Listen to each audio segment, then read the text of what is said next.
And actually, the government did the study, and it shows that Walmart and McDonald's have the most workers that are on food stamp and Medicaid.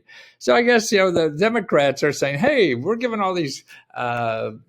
Companies, paying for their employees' health care and food and everything, and because they're not paying a big enough raise or income or whatever. So that to me is an interesting point. Makes some sense here, right? Doesn't it? And here's the GAO, General Accounting Office. Now, here's that study. You want to see it. If you go to GAO.gov and put in Federal Social Safety Net Programs, okay?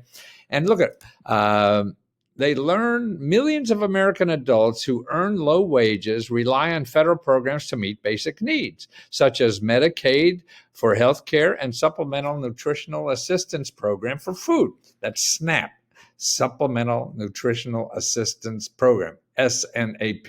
They used to call that food stamps. Okay, to learn more about these people who use these programs, we analyzed employment data from 11 states and the census data.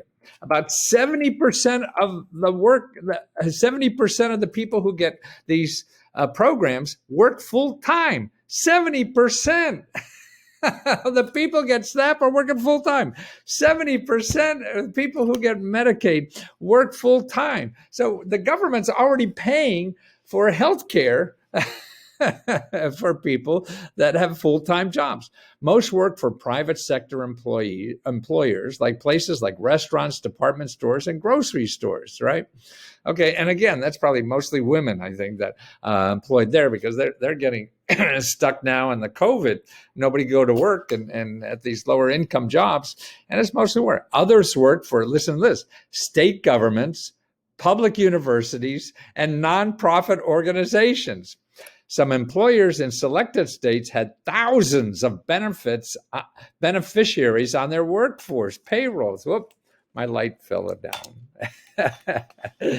Hate to have my light fell off. So you can see that whole report if you want to. But more importantly, okay, how do you find out where they are benefits for you? Because if you're not getting health care, well, check for Medicaid. How do you check that? I think a good place, because every state has different places. So the government has a website called benefits.gov, which is pretty good, for the kinds of things at least I'm interested in. Grants.gov is not as good to me. For benefits.gov is probably a better place because grants, see, like nutritional SNAP is not really a grant. It's just money, they call it, direct payment.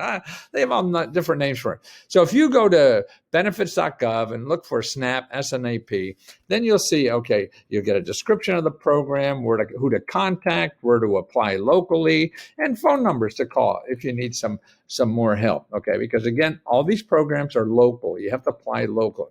Okay, here's another, Medicaid. Okay, now that's Obamacare and all that kind of stuff. And you see a lot of people, and I did a story just the other day about how I think 40% of the people only pay who signed up for Obamacare only pay $10 a month. I mean, incredible, So you got to check it out, And a lot of people say, "Well, I make too much, I make too little." You don't know. You don't know until you apply. So go to benefits.gov, look for Medicaid, and that's really Obamacare. You could go to Obamacare, or no, they don't call it. They call it healthcare.gov, and find out. Don't forget, kids are free. Kids healthcare coverage. I think it's under 18. So if you have a child, make sure they get healthcare coverage because that's a little easier to get really than grown-ups. Okay, so 70% of the people work full-time who get these benefits. 70%. Wow, what a country! We already have socialism. What are you talking about? Worry about socialism. 70% get government benefits. We're working full time. Well, anyway, the world goes on, sorta.